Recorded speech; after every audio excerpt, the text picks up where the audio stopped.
বড় বোনের ভাসুর বাবা মাকে সহ বিয়ের প্রস্তাব নিয়ে এসেছে ভেবেই কেমন যেন অদ্ভুত লাগতেছে। লোকটার বয়স 28 কি 29, অনেকটা গম্ভীর টাইপের। আমার সাথে কখনোই কোনো কথা হয়নি, তাই এইভাবে বিয়ের প্রপোজালটা আমি ঠিক মানতে পারছি না। আমি ঝুমুর, সবাই ঝুম বলেই ডাকে। আমি এবার অনার্স প্রথম বর্ষের ছাত্রী। আমার বড় বোন রজনী। বিয়ে হয়েছে 1 বছর হতে চললো। রজনী আপুর যখন বিয়ে হয়েছে তখনও অনার্স 2য় বর্ষের ছাত্রী। দুলাভাই ফাহিম চৌধুরীও সেম ইয়ার। প্রেমের বিয়ে ওদের। এখন ওরা 3য় বর্ষে, দুজনেই পড়াশোনা করে। আর দুলাভাইয়ের বড় ভাইয়ের নাম আয়ান চৌধুরী। ওনার বাবা রাজন চৌধুরী, চৌধুরী গ্রুপ অফ ইন্ডাস্ট্রির মালিক। আপুর শ্বশুর আর আয়ান ভাই সবকিছু দেখাশোনা করে। আর ছেলে মেয়ে নেই, বাকি কথা গল্পেই জানতে পারবে। রেডি হয়ে পাত্রপক্ষের সামনে গিয়ে বসলাম। আপুর শ্বশুর শাশুড়ি আগে থেকেই কথাবার্তা বলতাম, কিন্তু এই লোকটার সাথে দেখা হলেও কথা হয়নি। দেখতে মাশাআল্লাহ, কিন্তু সব সময় চুপচাপ গম্ভীর হয়ে থাকে জন্য আমার পছন্দ না ওনাকে। আমার জামাই একটু আমার মতো চঞ্চল দুষ্টু না হলে তো মিলবে না। আজকে ভার্সিটি থেকে এসে শুনি যে আপুর শ্বশুর শাশুড়ি আর তাদের বড় ছেলে আসবে ভালো কথা। আমি আমার মতো এসে গোসল করে গান শুনতেছি আর ফেসবুকে গল্প পড়তেছি। এমন সময় আম্মুর রুমে এসে বলতেছে শাড়ি পরতে। আজব, আমি কেন শাড়ি পরবো? আমি পড়তে বলছি তাই। আম্মু, তোমার কথা না আমি বুঝতে পারতেছি না, আমি কেন শাড়ি পরবো? কারণ রজনীর শ্বশুর শাশুড়ি তোকে দেখতে আসবে। আম্মু তুমিও না, আপু শ্বশুর শাশুড়ি তো আমাকে অনেক দেখেছে। আর কি দেখবে? আর দেখলে এতে শাড়ি পরার কি আছে? আমার জামার সাথে প্লাজোই ঠিক আছে। ঝুম, ওনারা তোকে ওনাদের বড় ছেলের জন্য দেখতে আসছে। কি? আম্মু, ওই বুইড়া লোকটা? কি বলছিস কি ঝুম? তোর থেকে 9 বছরের বড় হবে। বিয়ের জন্য এরকমই ঠিক আছে। তোর বাবা আর আমার বয়সের পার্থক্য 12 বছরের। আম্মু, আগের কথা বাদ দাও। এখন কি এত বড় কাউকে বিয়ে করে নাকি? উনি সব আগের কালচার নিয়ে থাকবে, আর আমি এই যুগের মেয়ে। 9 বছরের পার্থক্য এমন কিছু হবে না। আর শুনেছি ইমরান নিজেই বলেছে তোকে বিয়ে করবে। তোর বাবারও কোনো আপত্তি নেই। আমাদের তো আর কোনো ছেলে নেই, তোরা 2 বোন একসাথে থাকবি। আর 1 বছর হতে চললো আমরা রজনীর শ্বশুর শাশুড়িকে চিনি। অনেক ভালো মানুষ। যতদূর চিনেছি আয়ান বাবাও অনেক ভালো, শুধু একটু চুপচাপ থাকে। তাতে কি, ছেলে মানুষ, একটু গম্ভীর থাকা ভালো। তাই তোর বাবা ঠিক করেছে সম্বন্ধ পাকা করবেন। আম্মু, গম্ভীর থাকা ভালো তাই বলে এতটা গম্ভীর? উনি কখনো আমার সাথে কথা পর্যন্ত বলে নাই। তুই কথা বলছিলি? কি যে বলো না আম্মু, ওনাকে দেখলেই ভয় লাগে, কেমন যেন খেয়ে ফেলার মতো করে তাকায়। যদিও 1বার কি 2বার তাকিয়েছে, এছাড়া দেখিনি আমি ওনাকে। সবসময় তো অফিস আর রুমের ভেতরেই সীমাবদ্ধ উনি। এতক্ষণ চুপচাপ ওদের সামনে বসে মনে মনে এসবই ভাবছিলাম। হঠাৎ আপু শাশুড়ি বলতেছে, কিরে মা, যা আলাদা একটু কথা বলে আয়। এতক্ষণে সামনে তাকিয়ে দেখলাম আয়ন চৌধুরী সামনে নাই, আমার রুমের দিকে যাচ্ছে। আমি কাচুমাচু হয়ে দাঁড়িয়ে ওনার পেছনে পেছনে আসলাম। বুঝতেছি না এমন কেন হচ্ছে আজ। এমনিতে তো আপুর শ্বশুর শাশুড়ির সামনেও বেশ চটপট করে বেড়াই। আমি আর আপু একদমই আলাদা। আমি চটপটে আর আপু শান্ত। ওদিকে ফাহিম ভাই চটপটে আর আয়ন ভাই শান্ত। এই প্রথম নিজের রুমে ঢুকতেও ভয় করতেছে আমার। বুকে থুতু ছিটে দিয়ে পেছনে আপু শ্বশুর শাশুড়ির দিকে একবার তাকিয়ে রুমে পা রাখলাম। পা রাখতেই শক্ত একটা কণ্ঠ কানে এলো। এতক্ষণ লাগে আসতে? এমনিতে তো এক জায়গায় ঠিক থাকো না। আমার কান্না পাচ্ছে। এই লোকটা আমার সাথে এই প্রথম কথা বললো, তাও আবার ধমক দিয়ে। এই প্রথম বুঝি একটা গুন্ডাও ভালোভাবে কথা বলে। আর ইনি তো ভালো মানুষ। না, আমার মতো মেয়ে কিছুতেই এই উদ্ভট লোকটার সাথে সারা জীবন কাটাতে পারবে না। যেই এই কথাটা বলতে যাব তখনই উনি বলে উঠলেন, আমি তোমার মতামত জানতে আসিনি, চুপচাপ এই শাড়ি পাল্টে বিয়ের শাড়ি পরে নাও। আজকে একটু পর আমাদের বিয়ে হবে। বলে হনহন করে বেরিয়ে গেল। আবার ফিরে এসে বলল, আজকে শ্বশুরবাড়িতে নিয়ে যাব তোমাকে। কথা না শুনলে ফেসবুকে কার সাথে কি করছো সব তোমার আব্বুকে বলে দেব। আমি তাজ্জব বনে গেলাম। এটা কি আদেশ করলো নাকি থ্রেট দিয়ে গেল? আরে ভাই, আমাকে কিছু বলার সুযোগ তো দিবে নাকি? একটু পর আম্মু এসে একটা মিষ্টি আমার মুখে ধরে বলল, তুই আগে থেকে পছন্দ করতি আয়ানকে? কখনো বলিসনি তো? কি সব উদ্ভট কথা বলতেছ আম্মু? কেন, তুই নাকি আয়ানকে বলেছিস যে বিয়ের প্রস্তাব নিয়ে আসেন? কি? আম্মু, এসব তোমায় কে বলেছে? কেন, কে আর বলবে? তুই যাকে বলেছিস সে বলেছে। আয়ান ভাই এসব বলেছে? এই দেখো, সত্যি কথা মুখ দিয়ে বের হয়েছে। তার মানে সত্যি বলেছিলি? আচ্ছা যাই হোক, রেডি হয়ে নে, রজনী আর ফাহিম কাজী নিয়ে আসতেছে। বলে আম্মু বেরিয়ে গেল। আম্মু আম্মু, এই যা চলে গেল। আরে আমার কথাটা তো শুনবা। আমি কখন ওনাকে বললাম আমি বিয়ে করব ওনাকে? আর আমি ফেসবুকে কার সাথে কি করছি, শুধু তো একটা ছেলেকে দুলাভাই বানিয়ে। উফ শিট, এই কথাটা উনি জানলো কিভাবে? আসলে হয়েছে কি, কিছুদিন থেকে একটা ছেলে সব সময় হাই হ্যালো দিত আর খোঁজ খবর নিত। প্রথমে পাত্তা না দিলেও এক সময় আমিও কথা বলতাম। কথা বলতে বলতে দুলাভাই বানাইছি। তারপর একটা আইডি দিয়ে নিজেই কথা বলছি। এই আইডির পাসওয়ার্ড আমার বান্ধবীদের কাছেও আছে, ওরাও কথা বলতো। কিন্তু আমি তো সব এমনি ফাইজলামি করছি। কিন্তু এই লোকটা কিভাবে জানলো এসব? আল্লাহ, এইবারের মতো বাঁচিয়ে দেওয়ার, জীবনেও ফেসবুক চালাবো না, চালালেও কারোর সাথে কথা বলবো না। মনে মনে আল্লাহকে ডাকছি। এই সময় আপু রুমে আসে। আই ঝুম, তুই এখনো রেডি হসনি? আমি আপুর পা জড়িয়ে ধরে বললাম, আপু, ও আপু রে, আমি ওনাকে বিয়ে করব না রে। তুই দেখিস না উনি কেমন, জেনে বুঝে আমাকে নদীতে ফালাই দিচ্ছিস কেন? তোর জামাই কত ভালো, আর আমাকে কিনা গোমরা মুকুটের মাথায় চাপিয়ে দিচ্ছিস। আমার জামাই তোর হলে বুঝতি, সারাক্ষণ জ্বালিয়ে মারে আমাকে। জামাইরা গম্ভীরে ভালো, বুঝলি তো। আর আয়ন ভাইয়া অনেক ভালো, জানিস, আমাকে ছোট বোনের মতো ভালোবাসে। আর উনি সেদিন আমাকে ডেকে বলেছে। রজনী, একটু কথা ছিল। জি ভাইয়া, বলুন। তোমার বোন ঝুমুর এবার অনার্স ফার্স্ট ইয়ার, তাই না? হ্যাঁ ভাইয়া, কোনো কিছু হয়েছে? ও কি কিছু করেছে? না না, তেমন কিছু না। আমি বিয়ে করব ওকে। তোমার বাবা মায়ের সাথে কথা বলো।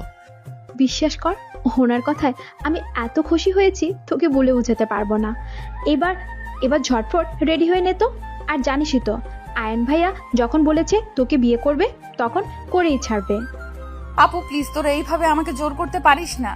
কি দেখছো, এবার কিন্তু বেশি বেশি হয়ে যাচ্ছে। আমরা তোকে মোটো জোর করছি না। তুই নিজেও কিছুক্ষণ আগে আমাকে বলেছিস যে আয়ন ভাইয়াকে তোর ভালো লাগে, শুধু একটু গম্ভীর, কিন্তু মানিয়ে নেওয়া যাবে। বল, বলেছিস কি না? হ্যাঁ বলেছিলাম, কিন্তু সত্যি সত্যি বিয়ে করব বলিনি তো। বিয়ে আবার মিথ্যে মিথ্যে করে হয় নাকি? অনেক নাটক করেছিস। আর না, চল রেডি হয়ে নে। আপু সাজিয়ে দিচ্ছে আর আমি বসে বসে ভাবছি, এই এত সুন্দর ছেলেটা আমার জামাই হবে। আপুর বিয়ের দিন প্রথম ওনাকে দেখে আমি সহ আমার বান্ধবী গোষ্ঠী ফিদা হয়ে গেছিলাম। ওনার ফর্সা মুখে কালো চাপ দাড়ি, গোলাপি ঠোঁট আর গাম্ভীর্য দেখে ওনার প্রেমে পড়ে গেছি। কিন্তু কখনো বলার সাহস পাইনি। ওনাকে দেখেও ভয় লাগতো। আর অন্যদিকে উনি আমার বড় বোনের বাহাসুর। আমার জন্য যদি আবার কোনো ঝামেলা হয়, এই ভয়ে কখনো বলা হয়নি। কিন্তু আজকে হঠাৎ এইসব একদম স্বপ্নের মতো লাগছে, সাথে একরাশ ভালো লাগা। ইস, এত কিউট জামাই হবে আমার, ভাবলেই নাগিন ডান্স দিতে ইচ্ছে করছে। কিন্তু নাচা যাবে না, এমন ভাব করতে হবে যেন আমার ইচ্ছের বিরুদ্ধে সব হচ্ছে। কারণ আমি বুদ্ধি হওয়ার বয়স থেকেই বলে আসছি, আমার জামাই হবে একদম আমার কার্বন কপি, আর বয়সও সেম। কিন্তু এখন তেমন কিচ্ছু হচ্ছে না, তাই আমি মন খারাপের ভান করে থাকবো। আপুর কথায় ভাবনায় ছেদ পড়লো। বাহ ঝুম, তোকে এই শাড়িটা যা মানিয়েছে, আয়ন ভাইয়া পছন্দ আছে বলতেই হবে। আমার বোন কি কম সুন্দরী নাকি? হুম হুম। আপুর কথা শুনে লজ্জা লাগতেছে। হয়েছে, আর লজ্জা পেতে হবে না। আয়নায় তাকা। আয়নায় তাকালাম, লাল খয়েরি সাথে গোল্ডেন কালার, সাথে ম্যাচিং পাথরের জুয়েলারি আর ডিপ সাজ। আপু পারেও বটে, মনে হচ্ছে পার্লার থেকে সেজেছি। এর মধ্যে বাহির থেকে বেশ কয়েকবার ডাক পড়েছে, তাই আপু তাড়া দিল তাড়াতাড়ি বের হওয়ার জন্য। আপু দরজা খুলতেই হুড়মুড়িয়ে অনেকেই রুমে ঢুকলো। আমি তো অবাক, এত মানুষ এসেছে বাড়িতে, বুঝতেই পারিনি। মামা মামি চাচা চাচি সহ আরো অনেকেই এসেছে। একটু পর বিয়ে পড়ানো হবে। আমি আর উনি সামনাসামনি বসে আছি। আমি বসার পর একবারও মাথা তুলে সামনে তাকাইনি। সবাই তো রীতিমতো কানা ঘুষা শুরু করেছে যে আমাকে হয়তো মতের বিরুদ্ধে গিয়ে বিয়ে দেওয়া হচ্ছে, নয়তো আমি এত চুপচাপ কেন? আমার নাকি চুপচাপ মানায় না। কিন্তু আমি কিভাবে বোঝাবো যে আমার লজ্জা লাগছে, ভীষণ লজ্জা লাগতেছে আমার। হঠাৎ উনি সবার মাঝে বলে উঠলো, ঝুমুর, তোমার কি ইচ্ছে নেই এই বিয়েতে? না থাকলে বলো, তবুও এইভাবে চুপচাপ বসে সবার মনে দ্বিধাদ্বন্দ্ব রেখো না। তোমার মতের বিরুদ্ধে গিয়ে বিয়ে করব না আমি তোমায়। আমি এবার মুখ তুলে তাকালাম। মানুষটা আমার সাথে ম্যাচ রেখে শেরওয়ানি পরেছে, কি অপূর্ব লাগছে দেখতে। নিখুঁত ভাবে সরাসরি আমার চোখের দিকে তাকিয়ে আছে। আমি যেন আবারও প্রেমে পড়ে গেলাম ওই চাহনির। মনে চাচ্ছে চোখ দুটোতে একেবারে ছুঁয়ে দেই, কিন্তু এখন তো সেটা সম্ভব না। তাই অনেক কষ্টে নিজেকে সংযত রাখলাম। শুনেছি ছেলে মানুষ বউকে নিয়ে নিজেকে সংযত রাখে, কিন্তু আমি মেয়ে হয়ে রাখছি, তাই নিজেকে খুব নির্লজ্জ মনে হচ্ছে। যাই হোক, একা একা তখন তো খুব আমাকে থ্রেট দিয়ে আসলো, কিন্তু এখন সবার সামনে এত সাধু বান্দা কেন সাজতেছে লোকটা? আমি না চাইলে নাকি বিয়ে করবে না। এখন না বললে যদি সত্যি সত্যি বিয়ে না করে, তাহলে আমি এত কিউট জামাই কোথায় পাবো? তা একটু হেসে বললাম যে আমরা তো প্রেম করছি বিয়ে করার জন্যই, তাহলে আমার মত থাকবে না কেন? আমার কথায় উপস্থিত সবাই চুপ হয়ে গেল। ওনার দিকে তাকিয়ে দেখি উনি কেমন রাগী দৃষ্টিতে তাকিয়ে আছে, ওনার এক্ষুনি খেয়ে ফেলবেন। আমার কি দোষ ভাই? আমার সামনে এত সাধু সাজতে গেলে একটু একটু বাস তো খেতেই হবে। বিয়ে পড়ানো শেষ হলে আপু আমাকে সাইডে নিয়ে গিয়ে বলল, ঝুম, সত্যি কি তোর আর আয়ন ভাইয়ের কোনো সম্পর্ক ছিল? আপু, তোর আয়ন ভাই কি প্রেম করার মতো মানুষ নাকি? ওনাকে দেখলেই তো মনে হয় আনরোমান্টিক মানুষ। ওনাকে দিয়ে প্রেম ভালোবাসা আশা করিস কিভাবে? কোন দুঃখে? তাহলে তুই সবার সামনে বললি? আরে আমি তো এমনিই বলেছি। হায় আল্লাহ, তুই ওনাকে আনরোমান্টিক মনে করেছিস? আমার তো মনে হয় ফাহিমের থেকেও ভাইয়া বেশি রোমান্টিক। মাঝে মাঝে ওনার কথা শুনে আমার তাই মনে হয়। তবে উনি সবার মতো না যে সব সময় আলগা পিরিতি দেখাবে। সারাক্ষণ বইয়ের পেছনে পেছনে ঘুরবে। উনি সব ভালোবাসা কাজে করে দেখাবে। শেষের কথাগুলো ফাহিম ভাইকে দেখেই বলল আপু। ফাহিম ভাই এসে বলতেছে, কি আমি আলগা পিরিত দেখাই? সব সময় একটু কাছে থাকি, এজন্য এভাবে আমার ভালোবাসাকে অপমান করছো? আরে না, আমি অপমান কই করলাম? আমি তো আয়ন ভাইয়ের কথা বললাম। হ্যাঁ বুঝি তো, কিন্তু শালিকা তো এখন বড় ভাবি হয়ে গেছে, ওর সামনে বেশি কিছু বললাম না। না না জিজো, আমি শালি শালিই থাকবো, ভাবি হব না। শালি দুলা ভাইয়ের কাছে আবদার করতে পারবে, কিন্তু ভাবি তো পারবে না। শালি আমার চালাক আছে। দেখতে হবে না শালিটা কার। এরপর খাওয়া দাওয়া শেষ করে বিয়ে বিদায়ের পালা। আমি প্রথমে যেতে যাচ্ছিলাম না, কিন্তু ওনার একটা ধমক খেয়ে আর কথা বাড়ায়নি। উনি আমার একটা হাত ধরে আছে। আমি অনেকবার খোলার চেষ্টা করছি, কিন্তু উনি ছাড়ছেই না। বারবার বলতেছি একটু ছাড়েন, দরকার আছে। না, উনি ছাড়ছেই না, উল্টো আমাকে ধমক দিয়ে বলে যে এত নড়াচড়া করে লাভ নেই, আমি ছাড়বো না। বাধ্য হয়ে বললাম, প্লিজ ছাড়েন, আমি বাথরুমে যাব। 5 মিনিট সময় দিলাম, এর মধ্যে আসবা। এই বললে হাত ছাড়লো। আমি বললাম 5 মিনিট না ছাই, পাক্কা 30 মিনিট পর এসে দেখি আপুদুল্লা ভাই আর উনি সোফায় বসে আছে। মানুষজন কমে গেছে, 11টা পার হয়েছে, সবাই হয়তো চলে গেছে। আমি যেতেই উনি উঠে আবার আমার হাত ধরে সবার কাছ থেকে বিদায় নিয়ে বের হয়ে আসলেন। কি আশ্চর্য, আমার বিয়ে হলো, বিদায় হলো, আমার কান্না পাচ্ছে না কেন? এত চেষ্টা করতেছি কান্না করার, তবুও কান্না পাচ্ছে না, তবুও হচ্ছে না। আমি হয়তো এমন একজন মেয়ে যার বিয়ে প্রেম করেও হয়নি, তবুও কান্না করিনি। যাই হোক, ওই রকমই চলে আসলাম শ্বশুর বাড়িতে। এই বাড়িতে তো দেখি একদম ফাঁকা। এমনিতেও আশপাশে কোনো বাড়ি নেই। 3 তলা একটা বাড়ি, চারপাশে লাল নীল ঝাড়বাতি জ্বলছে। বাড়িটা যেন অপরূপ লাগতেছে। আমি গাড়ি থেকে নামতেই উনি আমার হাত ধরলো। ওইদিকে আপু আর ফাহিম ভাই, ওরা একটু সামনে এগোতেই মানুষটা এমন একটা কাণ্ড করলো যে আমি লজ্জায় পড়ে গেলাম। আপু আর ফাহিম ভাই সামনে এগোতেই উনি আমায় কোলে নিলেন। এই, আপনি কি করছেন? এত কথা বলো কেন? চুপচাপ থাকো, না হলে আরো লজ্জায় পড়তে হবে। ওনার কথা শুনে চুপ হয়ে গেলাম, নয়তো যদি সত্যি কিছু করে বসে। বুঝলাম না এই গোমরা মুখটাকে এত রোমান্টিক মনে হচ্ছে কেন। আপু পেছনে আমার দিকে তাকিয়ে একটা চোখ টিপ দিয়ে আগে আগে চলে গেল। সদর দরজায় আসতে না আসতে কয়েকজন ছেলে মেয়ে এসে হাজির হলো। ওদের দাবি টাকা ছাড়া ঘরে ঢুকতে দিবে না। আপু আর ফাহিম ভাইও সাথে আছে। উনিও আমাকে কোল থেকে নামাচ্ছেন না। কি একটা অবস্থা! ছেলে মেয়েগুলা ওনার মামাতো ফুপাতো ভাই বোন। আমি আগেও দেখেছিলাম এদের। উনি আমাকে বলল এক হাত দিয়ে যেন ওনার প্যান্টের পকেট থেকে মানি ব্যাগ বের করি। আমি হা করে ওনার মুখের দিকে তাকালাম। উনি চোখ রাঙিয়ে ফিসফিস করে বলল, তাড়াতাড়ি দাও, নয়তো ফেলে দেব। আমি আস্তে আস্তে ওনার পকেট খোঁজার চেষ্টা করছি। আসলে শেরওয়ানি পরা, তাই পকেট খুঁজে পাচ্ছি না। বেশ কিছুক্ষণ চেষ্টা করে মানিব্যাগ বের করলাম, তবুও লোকটা আমাকে নামিয়ে দিল না। তারপর ওনাদের টাকা দিয়ে আমাকে ভেতরে নিয়ে গেল, সোজা দোতলায় উঠে গেল। এর মধ্যে একবারও নামায়নি আমাকে। 3 তলা এখনো কমপ্লিট হয়নি, তাই নিচতলা আর দোতলা সবাই থাকে। এক সাইডে আপু আর ফাহিম ভাইয়া, বিপরীত পার্শ্বে উনি থাকতো। আজ থেকে আমিও। উনি ওনার রুমে এসে নামিয়ে দিল। এমা, লাইট জ্বালায় না কেন? এত অন্ধকার রুম। এই যে শুনছেন, বলেছো কিছু? আমাকে নামিয়ে দিন। কোথায় গেলেন? আমি তো আপনার রুমের কোথায় কি আছে কিচ্ছু জানি না, একটু লাইটটা জ্বালাবেন। অপেক্ষা করতে হবে। মানে? চুপচাপ থাকো একটু। বেশ কিছুক্ষণ চুপচাপ থাকার পর বিরক্ত লাগতেছে। অনেকটা বিরক্ত হয়ে বললাম, আরে ভাই পাইছেনটা কি? আপনি কখন থেকে দাঁড়িয়ে আছি। আমি কি করব? কি করবেন করেন, 12টা পার হয়েছে, ঘুমাবো আমি। বসতেও দিচ্ছেন না, পা লাগে না বুঝি। এই সময় লাইট জ্বলে উঠলো। আমি 2 হাত দিয়ে চোখ ধরলাম। অনেকক্ষণ অন্ধকার থাকার পর আলো আসছে, তাই চোখে লাগছে। চোখ মেলে দেখি হালকা লাল নীল আলো জ্বলছে। ঘরের সমস্ত জিনিস চকচক করছে, মনে হচ্ছে সব নতুন। সম্ভবত এগুলোই লাগাচ্ছিলেন উনি। আর বিছানাটা পুরোটাই ফুল দিয়ে সাজানো। আপু আর ফাহিম ভাই যাওয়ার আগে সাজিয়ে দিয়ে গেছে। আমার সামনে লম্বা চওড়া উনি পকেটে হাত দিয়ে আমার দিকে তাকিয়ে আছে। ফ্যানের বাতাসে ওনার চুলগুলো হালকা উঠছে। আবারও মন চাচ্ছে ওনার মাথায় একবার হাত দিই, আর মনকে বাধা দিলাম না। ডান হাতটা ওনার মাথায় দিয়ে চুলগুলো বুলিয়ে দিলাম। উনি চোখটা বন্ধ করে ফেললেন। আমি ভয়ে ভয়ে হাত সরিয়ে নিলাম। উনি চোখ মেলে তাকালেন। আমি মাথা নিচু করে দাঁড়িয়ে আছি। উনি খুব নম্রভাবে ডাকলেন আমায়। ঝুমুর। আমি মাথা তুলে তাকালাম ওনার মুখের দিকে। ঝুমুর, আমি তোমাকে কয়েকটা কথা বলি, মন দিয়ে শুনবা। আমি মাথা নাড়লাম, মানে শুনবো। তুমি আমাকে চেনো আমি কেমন, আর আমি আজকেই তোমাকে কেন বিয়ে করলাম আর এটা জানতে পারবে এক সময়।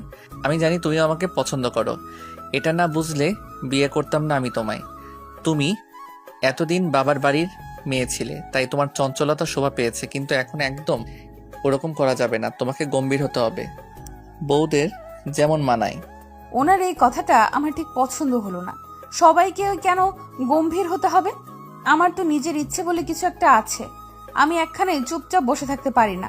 সিরিয়াস মোমেন্টে হাসি আটকে রাখতে পারি না। এইসব না করলে আমার কেমন যেন দম বন্ধ লাগে। বিরক্তি মাখা মুখ নিয়ে ওনার কথাগুলো শুনলাম। উনি বলল, এখন ফ্রেশ হয়ে আসো। আমি অনেকক্ষণ সময় নিয়ে ফ্রেশ হয়ে আসলাম। এসে দেখি উনিও চেঞ্জ করে নিয়েছে, হয়তো অন্য বাথরুমে গিয়েছিল। তারপর একসাথে 2 রাকাত নামাজ পড়ে নিলাম। এরপর উনি একটা নেকলেস বের করে আমার সামনে ধরলো। তারপর কিছু না বলে আমার গলায় পরিয়ে দিল। ওনার স্পর্শে অজানা ভালো লাগা কাজ করছিল। একদম কোনো ভয় লাগতেছিল না। মনে হচ্ছিল এই স্পর্শে কোনো পাপ নেই, নেই কোনো কথার ভয়। একদম হালাল সম্পর্ক। এই হালাল জিনিস সবারই ভালো লাগে। ওনাকে জড়িয়ে ধরার খুব ইচ্ছে হচ্ছিল, কিন্তু সাহস হলো না। যদি ভাবে যে কেমন মেয়ে একটু ধৈর্য ধরতে পারে না, তাই জড়িয়ে ধরলাম না। উনি এক হাত দিয়ে চুলগুলো ছেড়ে দিল, তারপর আমাকে ওনার দিকে ঘুরিয়ে নিল। আমার চোখের দিকে তাকিয়ে বলল, তুমি ছোট নেই ঝুমুর, সবকিছু বুঝতে পারো তুমি। আমি জানি আমি চাইলে তুমি বাধা দিতে পারবে না, কিন্তু আমি চাচ্ছি না এইভাবে হঠাৎ করে তোমার ইচ্ছের বিরুদ্ধে কিছু করতে। আমাদের একসাথে পথ চলা আজ থেকে শুরু। আমরা জীবনের শেষ দিন পর্যন্ত একসাথে থাকবো, তাই তাড়াহুড়ো করে কষ্ট দিব না তোমায়। সময় নাও তুমি। তোমার যখন মনে হবে স্বামী হিসেবে পারফেক্ট আমি, সেদিনই কাছে আসবে। আমি আমার সবটা দিয়ে ভালোবাসবো তোমায়। কোনো ছেলে মানুষ বিয়ে করে বউকে ছাড়া থাকতে পারে না, আমিও পারবো না, কষ্ট হবে। তাই সময় একটু কম করে নিও। বলে মুচকি হেসে বিছানায় এক পাশে শুয়ে পড়ল। এত নির্লজ্জ এই লোকটা কিভাবে গড়গড় করে সবকিছু বলে দিল। ছি, লজ্জায় আমার মাথা কাটা যায়। থুর, কি সব ভাবি আমি। আমি ওনার বউ, আমাকে বলবে না তো কাকে বলবে? আর এত সুন্দর একটা মানুষের বউ হওয়া ভাগ্যের ব্যাপার। তারপর আমিও চুপচাপ ওনার পাশে গিয়ে শুয়ে পড়লাম। এপাশ ওপাশ করতে করতে রাত কেটে গেল। এমনিতেই আমি সব সময় নড়াচড়া করি বেশি, তার উপর আজকে বিছানায় একটা ছেলে মানুষ। ঘুম আর হলো না আজকে। ফজরের আজান কানে আসতেই উঠে পড়লাম। অজু করে বের হতেই দেখি উনিও উঠে পড়েছে। নামাজ পড়ে নিচে গেলাম। এর আগেও যেহেতু এই বাড়িতে এসেছি, তাই সবকিছুই চেনা আছে। নিচে গিয়ে আস্তে আস্তে সদর দরজা খুলে বাহিরে বের হলাম। বাড়িটার সামনেটা পুরোটাই ফাঁকা। ছোট ছোট আম গাছ, লিচু গাছ, পেয়ারা গাছ, আরো বিভিন্ন রকমের ফুলের গাছ। তবে সব সারিবদ্ধ আর ফাঁকা ফাঁকা করে গাড়া, এই জন্য আরো বেশি ভালো লাগে। আমি আগে এই বাড়িতে আসলেও এত সকালে উঠে বাহিরে আসিনি। গাছগুলোতে পাখির কিচিরমিচির শব্দ আর সকালে শুভ্র বাতাস গায়ে লাগতেই যেন মনটাও ফুরফুরে হয়ে গেল। এদিক ওদিক ঘুরে বেড়াচ্ছে, আর ওপর থেকে একজোড়া চোখ ওর দিকে তাকিয়ে ভাবছে, মেয়েটা কি একটু চুপচাপ থাকতে পারে না? কালকে এত করে বোঝালাম নতুন বউয়ের মতো থাকতে, তা না, সকালে উঠেই দেই দেই করে বাহিরে গেছে। আর কয়দিন যত খুশি নেচে বেড়াও, এরপর থেকে তোমাকে বন্দি করে রাখবো। চাইলেও যখন তখন ইচ্ছে মতো ঘুরতে পারবা না। মিসেস আয়ান চৌধুরী, যার জন্য তোমাকে বিয়ে করেছি সেটা তো পূরণ করতেই হবে, কারণ আয়ান চৌধুরীর প্রয়োজন ছিল তোমাকে, বড্ড বেশি প্রয়োজন ছিল। এসব ভাবতে ভাবতে দেখি ঝুমুরকে কোথাও দেখা যাচ্ছে না। আয়ান দ্রুত নিচে নেমে আসে। আমি মাত্রই ভেতরে আসছি, তখনই আয়ান নিচে নামে। দেখে আমি কিচেনের দিকে যাচ্ছি। আমাকে দেখে 1 কাপ কফি চেয়ে আগের দিনের খবরের কাগজটা পড়া শুরু করে। আমি আয়নের কফি দিয়ে সবার জন্য নাস্তা বানালাম। কাল ঘুমাতে দেরি হয়, সবার একটু দেরিতেই ঘুম ভাঙে। রজনী আপু এসে দেখে আমার নাস্তা বানানো প্রায় শেষ। আই ঝুম, কি করছিস এসব? এত তাড়াতাড়ি উঠতে গেলি কেন? আরে আপু, সমস্যা নেই, আমার ঘুম আসছিল না তাই উঠে পড়েছি। আরে শালিকা যে, বিয়ে হয়ে আসতে না আসতেই দায়িত্ব পালন শুরু করেছো দেখি। কথাটা বলতে বলতে ফাহিমও নিচে আসলো। ওনার আরো 2টা মামাতো বোন উঠেছে। হঠাৎ সোফায় বসে থাকা ওনাকে দেখে সবাই চোখ টেপাটেপি করে হাসছে। আমি ওদের মতিগতি বুঝতে পারছি না, এমন কেন করছে। আপু এসে ফিসফিস করে বলতে লাগলো, আই ঝুম, এটা কি হলো বলতো? কি? আয়ন ভাইয়া তো কখনো নিচে এসে কফি খায় না, মানে এই এত সকালে তো কখনোই নিচে আসে না। তাহলে আজ ব্যাপারটা কি? ব্যাপারটা ওনাকে আগে জিজ্ঞেস কর না বলে ওদের কাছ থেকে সরে আসলাম। আর ওরা সবাই হেসে উঠলো। আমি রুমে আসার কিছুক্ষণের মধ্যেই উনিও রুমে ঢুকলো। অফিস যাব। কথাটা বলেই টাওয়াল নিয়ে বাথরুমে ঢুকে পড়লো। আমি আবার নিচে গেলাম, ওনার জন্য নাস্তা নিয়ে আসলাম। একটু পর উনি গোসল করে বের হলেন, শুধুমাত্র টাওয়াল পরে। নাভির একটু নিচে টাওয়াল, ফর্সা বুকে হালকা হালকা কালো লোম, গলার একটু নিচে 2টা লাল তিল, চুলগুলো থেকে টপ টপ করে পানি পড়ছে। গোলাপি ঠোঁটগুলো ভিজে আছে। ইচ্ছে করছে ঠোঁটগুলো একবার ছুঁয়ে দেই। একটা ছেলে মানুষ এতটা সুন্দর হয় এখানেকে না দেখলে বুঝতাম না। ওনাকে নিয়ে ভাবতে ভাবতে ভাবনার রাজ্যে ঢুকে পড়েছি। তখনই উনি জোরে ডেকে উঠল, এই মেয়ে, কখন থেকে ডাকছি? এইভাবে হা করে ঠোঁটের দিকে তাকিয়ে আছো কেন? কিস টিস করতে চাচ্ছিলে নাকি? আসলে আমতা আমতা করছো কেন? আপনার ঠোঁটগুলো আসলে অনেক সুন্দর, মন চাচ্ছিল ছুঁয়ে দেই, কিন্তু আপনি কি না কি মনে করেন তাই করলাম না বলেই এক দৌড়ে নিচে আসলাম। পাগলি একটা। 30 মিনিট হবে উনি বেরিয়ে গেছে। আমি বাড়িতে কথা বললাম, চাচা চাচি মামা মামি সহ কাছের কিছু আত্মীয় স্বজন আসবে আজকে এই বাড়িতে। আসলে একদিনের দাওয়াতে নিজের মানুষ ছাড়া তো কেউ আসবে না। হঠাৎ করে বিয়ে না হলেও আমার বিয়েতে তেমন বড় অনুষ্ঠান করতো না, কারণ আপুর বিয়েতে অনেক বড় অনুষ্ঠান করে আব্বুর অনেকটাই গ্যাপে পড়েছিল। তাই আমিও বলেছিলাম আমার বিয়ে খুব সাদামাটা ভাবেই করব। আব্বু ছোটখাটো ব্যবসায় আমাদের দিন ভালো কাটলেও একবারে অনেক বড় অনুষ্ঠান আমাদের জন্য না। আপুর বিয়েতে করা লাগছে, কারণ আপু বড় মেয়ে ছিল আর আপুর শ্বশুর শাশুড়ি বলেছিল আমাদের বাড়ির ছেলে বিয়ের অনুষ্ঠান না করলেই নয়তো আমাদের আত্মীয় স্বজনদের কাছে নত হতে হবে। যদিও ফাহিম ভাইয়া আলাদাভাবে কিছুটা সাহায্য করতে চেয়েছিল, কিন্তু আব্বু নেয়নি। এর মাঝে নতুন বউ দেখতে অনেকেই এসেছে, কিন্তু আমার হাত কান একদম খালি। বয়স্ক মহিলারা নিজেদের মধ্যে ফিসফিস করছে। আমার শাশুড়ি এসে বলল, বড় বৌমা, আমার ঘরে একটু আসো তো। আর একটু জোরে আপুকে ডেকে বলল, ছোট বউ, সবাইকে নাস্তা দাও। আর ওনাকে উদ্দেশ্য করে বলল, আপনারা একটু বসুন ভাবি, আমরা এক্ষুনি আসছি। তারপর আমাকে ঘরে নিয়ে গিয়ে একটা গয়নার বক্স দিয়ে বলল, বৌমা, এসব পরে নাও। আর প্রথম দিকে কমপক্ষে 6 মাস পর্যন্ত সব সময় এসব পরে থাকবা। কালকেই দিতাম, বাড়িতে এসে অনেকক্ষণ বসেছিলাম, কিন্তু তোমরা আসছো না দেখে ঘুমিয়ে পড়েছি। আজকে খালি হাত কান গলা যদি ওনারা দেখে যেত, তাহলে সারা পাড়া বলে বেড়াতো চৌধুরী বাড়ির বড় বউকে স্বর্ণ চারায় দেখে আসলাম। তোমার বাবা মা কেমন নির্লজ্জ বলো তো, তোমাকে কিছুই দিল না। ওনার শেষ কথাটি শুনে চোখ থেকে টপ টপ করে পানি পড়ছে। অন্য সময় হলে তো অনেক কথা শুনিয়ে দিতাম, কারণ আমার বাবা মাকে নিয়ে কোনো কথা আমার সহ্য হয় না। আমি তো এতদিন ভেবেই আসছি আপু হয়তো খুব সুখেই আছে, কিন্তু বড়লোকদের মধ্যে এত নিচু মনের মানুষই নেই দেখে বোঝাই যায় না। কোনো কিছু নাকি অভাব নেই। তাহলে বাবার বাড়ি থেকে কি দিল আর না দিল এতে এইভাবে কেন বলল? সবার সামনে নিজেকে এমনভাবে উপস্থাপন করে যেন খুব মিশুক আর ভালো মনের মানুষ। উনি আবারও ধমক দিয়ে বলে উঠল, তাড়াতাড়ি এগুলো পরে ওনাদের সামনে যাও, নয়তো কেলেঙ্কারি করে ফেলবে। আমি চোখ মুছতেই দেখতে পেলাম আড়াল থেকে একটা ছায়া সরে গেল। আমি আস্তে আস্তে চুড়ি, কানের ঝুমকো, গলার হার সব পরে বাইরে গেলাম। সবাই দেখে বেশ প্রশংসা করলো। আমার শাশুড়িও ছিল ওখানে। ওনার উদ্দেশ্যে কয়েকজন বলল, সত্যি ভাবি, আপনার 2 বউ মাশাআল্লাহ, ছেলেগুলাও যেমন বউও তেমন, বেশ মানিয়ে। এখন শুধু একটা বাচ্চা হলেই সংসারটা পূর্ণ হবে। তা ছোট ছেলের বিয়ে তো প্রায় বছর হলো, সুখবর কবে দেবেন ভাবি? আপু পাশেই ছিল। শাশুড়ি মা আপুর দিকে চেয়ে বলল, সময় হলেই হবে। এখনকার ছেলেমেয়েরা তাড়াতাড়ি বাচ্চা নিতে চায় না ভাবি, কিছুদিন গেলে নেবে। আমি শাশুড়ি মায়ের মুখের দিকে তাকিয়ে আছি। সবার সামনে কত ভালো দেখায় আর ভেতরে ভেতরে যেন নাগিন।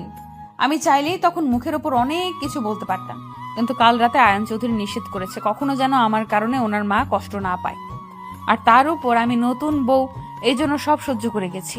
বিয়ের আগে আমার কানে স্বর্ণের জিনিস ছিল, কিন্তু কালকে সাজার সময় বাড়িতেই খুলে রাখছি। শাড়ির সাথে ম্যাচিং করে জুয়েলারি পরেছিলাম জন্য। গলার একটা সিম্পল লকেট দেওয়া চেইন ছিল, সেটাও খুলে রাখছি। সবাই চলে যাওয়ার পর রুমে এসে একা একা বসে আছি। খারাপ লাগতেছে অনেক। আপুকে তো স্বর্ণের কিছু চুড়ি আর কানের ঝুমকা দিয়েছে, কিন্তু বিয়ের কিছুদিন পর, কারণ একেবারেই অত কিছু করা সম্ভব ছিল না। তাহলে কি আপুকেও কথা শুনতে হয়েছিল? এমন সময় আপু রুমে এসে দরজা লাগিয়ে দেয়। আমার কাছে এসে গালে আলতো চাপ দিয়ে বলে, মন খারাপ করিস না জুম, শ্বশুর বাড়িতে একটু একটু কথা হজম করতে হয়, শুধু শাশুড়ি মা এমন, তাছাড়া বাড়ির প্রত্যেকটা মানুষ ভালো, আয়ন ভাইয়া বেশি ভালো। আমি আপুর মুখের দিকে তাকিয়ে আছি। মনে হচ্ছে আপুও কান্না করছে। আমি আড়াল থেকে শুনেছি মা তোকে কি বলেছে। প্রথম দিকে আমাকেও বলেছিল, কিন্তু তোর ফাহিম ভাইয়া আমাকে আলাদা করে জিনিস বানিয়ে দিয়েছিল। উনি ভেবেছে সেগুলো আমার বাবা বাড়ি থেকে দিয়েছে, তাই আর কিছু বলেনি। আরেকটা কথা বনু, তোর চঞ্চলতা দেখে আমার শাশুড়ি আগেও আমাকে বলতো যে তোমার বোন এমন কেন, স্থির থাকতে পারে না নাকি। আমি তোকে তখন কিচ্ছু বলি নাই, কারণ তুই তো এখানে বেশি থাকিস নে। আমাদের বাড়িতে তো কেউ কিচ্ছুই বলে না। তোকে বললে হয়তো তুই আসতে চাইতি না আমার কাছে, কিন্তু এখন তোকে একটু চঞ্চলতা কমাতে হবে। একদম না, একটু, যাতে শাশুড়ির চোখে যেন ধরা না পড়িস, সেইটুকুই। প্লিজ শোনাবো না আমার, মানিয়ে নিস, বাড়ির বড় বউ বলে কথা। সব বলে একটা হাসি দিয়ে আপু চলে গেল। ওই লোকটার উপর খুব রাগ হচ্ছে এখন। ফাহিম ভাইয়ার পড়াশোনা করা অবস্থায় আপুকে স্বর্ণের জিনিস বানিয়ে দিয়েছে যাতে ওনার মা কিছু বলতে না পারে। আর ইনি বুড়ো হয়ে গেছে, এত বড় বিজনেসম্যান, অথচ বউকে স্বর্ণ দেয়নি কেন? উনি কি জানে না ওনার মা কেমন? আর আমাদের পরিবার সম্পর্কেও তো ওনার ধারণা আছে। হঠাৎই বিয়ে না করলে হয়তো আব্বু কিছু দিত, হঠাৎ বিয়ে করার কারণে সেটাও দেওয়া হয়নি। আজকে আসুক, ওনার একদিন কি আমার যে কয়দিন লাগে। দুপুর 2টা বাজে, বাবার বাড়ির সবাই এসে গেছে। আজকে আমাকে আর ওনাকে যেতে হবে আমাদের বাড়িতে, এটাই নিয়ম। আপুও যেত, কিন্তু শ্বশুরবাড়ির দায়িত্ব বেশি হওয়ার কারণে আপুর যাওয়া হচ্ছে না। উনিও বেশ সময় মতো এসে গেছে, সবার সাথে কথা বলে রুমে আসছে। আমি ওনার অপেক্ষাতেই ছিলাম। আসার সাথে সাথে জিজ্ঞেস করলাম, আপনি হঠাৎ করেই আমাকে বিয়ে করলেন কেন? উনি একবার আমার দিকে তাকিয়ে বলল, ফ্রেশ হয়ে আসছি তো। আজব মানুষ তো, আমি কথা বলার জন্য বসে আছি আর উনি ফ্রেশ হতে গেল। মানুষটা দেখি দিনে একরকম, রাতে অন্যরকম। ছেলে মানুষ কি এমন হয়? একটু পর উনি ফ্রেশ হয়ে এসে আমার পাশে বসে বলল, তোমাকে হঠাৎ বিয়ে করার কারণ জানতে চাচ্ছ তো? আমি মাথা নাড়লাম। ঝুমুর, ভালোবাসি আমি তোমাকে, অনেক বেশি ভালোবাসি। তোমাকে প্রথম দিন দেখেই ভালো লেগেছে, কিন্তু তুমি আমার ছোট ভাই শালি, এজন্যই সবসময় এড়িয়ে চলেছি তোমাকে। কিন্তু আমি যখন থেকে বুঝতে পারছি যে তুমিও দুর্বল আমার প্রতি, তখন থেকে আমি আর দূরে থাকতে পারছি না। তোমাকে লুকিয়ে দেখা, তোমাকে ফলো করা, তুমি কখন কোথায় যাচ্ছ, কি করতেছো, সব কিছুর উপর নজর রাখা যেন আমার দায়িত্ব হয়ে গেছে। হঠাৎ একদিন মনে হলো ফেসবুকে নক দিয়ে কথা বলি। নক দিলাম, কিন্তু তুমি প্রথমে পাত্তাই দিলা না। কাউকে ভালোবাসলে তার সাথে কথা বলার জন্য নত হতেও লজ্জা লাগে না। কথাটা আগে মানতাম না, সবসময় বলতাম যে আয়ান চৌধুরী কখনো কারো কাছে নত হবে না, কিন্তু আমি নিজেই কথাটা ভুল প্রমাণ করে বারবার SMS দিতাম তোমাকে। শেষে তুমি কথাও বললে, কিন্তু দুলাভাই বানিয়ে। আমি হা করে ওনার মুখের দিকে তাকিয়ে আছি। ওইটা তাহলে উনিই ছিল? তারপর আবারও বলতে লাগলেন, তোমরা যে বান্ধবীরা মিলে কথা বলছিলে আমার সাথে, এটাও আমি বুঝতে পারছিলাম। কিভাবে বলি, একদিন আমি তোমার ভার্সিটির সামনেই গাড়িতে ছিলাম, তখন তোমার হাতে ফোন ছিল না, কিন্তু আমার সাথে কথা হচ্ছিল। তখন বুঝেছি যে তুমি একা না, অন্য কেউ আমার সাথে কথা বলে। আয়ান চৌধুরীর সাথে মজা করেছো না, তাই আমিও হুট করে বিয়ে করে ফেললাম। আচ্ছা, আপনি আপনার পরিচয় কেন দেননি? আমি পরিচয় দিতাম, কিন্তু কেন জানি খুব জানতে ইচ্ছে হলো, দেখি একটু ভার্চুয়াল জগতে তুমি কেমন, ফেসবুকে সবার সাথে কিভাবে কথা বলো, এজন্য পরিচয় দেইনি। ও, আর হঠাৎ বিয়ে করার আরেকটা কারণ হলো আমাকে অফিসের কাজে 15 দিনের জন্য আমেরিকা যেতে হবে। আর আপনার তো আমার খুব ইচ্ছা আমেরিকা নিউ ইয়র্কে অবস্থিত নায়াগ্রার ফলস দেখার। জি হ্যাঁ, এটা দ্বিতীয় কারণ। অফিসের কাজে যাচ্ছি, তাই ফ্যামিলির কাউকে নিয়ে যাওয়া যেত না, কিন্তু আমার সাথে আমার বিয়ে যেতেই পারে। এজন্যই আপনাকে খুব তাড়াতাড়ি বিয়ে করলাম। আর যাই হোক, বিয়ের আগে যে তোমাকে একা আমার সাথে পাঠাবে না এটা আমি জানতাম। এখন তো আর কেউ বাধা দিতে পারবে না। কাল থেকে তুমি আমার বিয়ে, তার 3 দিন পর আমরা যাচ্ছি। তার মানে আমি সত্যি আমেরিকায় যাব? আমি খুশিতে আত্মহারা হয়ে ওনাকে জড়িয়ে ধরলাম। আপনি জানেন আমি এতদিন শুধু কল্পনায় করেছি যে আমি ওখানে গেছি, কখনো ভাবিনি আমার এই ইচ্ছেটা পূরণ হবে। আপনাকে যে কি বলে ধন্যবাদ দেব আমার ভাষা নেই। আয়ন মনে মনে ভাবছে, এই মেয়েটা কি বুঝতে পারছে না বউ এভাবে জড়িয়ে ধরলে কি অবস্থা হয়? তার উপর এই প্রথম একটা মেয়ে এইভাবে বুকের মধ্যে চেপে আছে। সত্যি ব্যাপারটা ছেলে মানুষ ছাড়া কেউ উপলব্ধি করতে পারবে না। আয়ন দাঁতে দাঁত চেপে সহ্য করে যাচ্ছে। একটু পর আমি আয়নকে ছেড়ে দিয়ে রুম থেকে দৌড়ে বাইরে যাই। উদ্দেশ্য সবাইকে বলা যে আমি আমেরিকা যাব। আমি বের হতেই আয়ন একটা স্বস্তির নিঃশ্বাস ফেলে। আর একটু হলে নিজেকে কন্ট্রোল করতে পারতো না। ভালোবাসার মানুষটার বুকের মধ্যে থাকলে যে কোনো পুরুষ কন্ট্রোলহীন হয়ে পড়ে। আরও সে যদি হয় বউ, তাহলে তার কথাই নাই। আমি দৌড়ে নিচে নামতেই আমার শাশুড়ির মুখোমুখি হই। শাশুড়িকে দেখার সাথে সাথে স্ট্যাচুর মতো দাঁড়িয়ে যাই আমি। ও আল্লাহ, ভুলেই গেছিলাম যে এটা আমার শ্বশুর বাড়ি, আর জম আছে এখানে। ঝুম, মা একটু আমার সাথে আসো তো। এই বলে সবার সামনে থেকে আড়ালে নিয়ে গিয়ে বলে, এটা তোমার শ্বশুর বাড়ি, একটু ভদ্রভাবে চলাফেরা করবে কেমন? একে তো একদিনেই তোমার বাবা মা এত মানুষকে নিয়ে আসছে, তার উপরে কোনো জিনিস আনে নাই। সবাইকে বড় বড় করে বলেছিলাম ছোট ছেলে প্রেম করলে কি হবে, বড় ছেলেকে কোনো এক রাজকন্যার সাথে বিয়ে দিব। আর হলো আগেরটার মতোই। একটু কঠোরভাবে কথাটা বললেন উনি। মা, এটা আপনারও শ্বশুর বাড়ি, তাই এইভাবে নিজেকে রাজরানী ভাবা বন্ধ করেন। আপনিও এই বাড়ির বউ, আমিও এই বাড়ির বউ। আপনি আমাকে ছোট করে দেখতেই পারেন, কারণ আপনি আমার আগে আসছেন এই বাড়িতে। আপনার অধিকার বেশি, কিন্তু আমার বাবা মাকে ছোট করে কথা বললে আমি ভুলে যাব আপনি আমার স্বামীর মা। তখন আপনি আমার সাথে যেভাবে আচরণ করবেন আমি ঠিক তেমনটাই ফিরিয়ে দেব আপনাকে। নিজের রাগ কন্ট্রোল করতে না পেরে কথাগুলো বলল ঝুম। এই মেয়ে, তোমার সাহস তো কম না? তোমার বড় বোন শেখায়নি তোমাকে কিভাবে শাশুড়ির সাথে কথা বলতে হয়? জি মা, শিখিয়েছে, কিন্তু কি বলুন তো, আমি তো রজনী না, আমি হলাম ঝুমুর। তাই আমি যেটা করি আমার কাছে সেটাই ঠিক। অন্য কারো কথা শুনে চলতে পারি না আমি। এমন সময় রাজন চৌধুরী সেখানে হাজির হয়। ওনাকে দেখে আমার শাশুড়ি হেসে বলে, কি ব্যাপার আয়নের বাবা, কিছু লাগবে?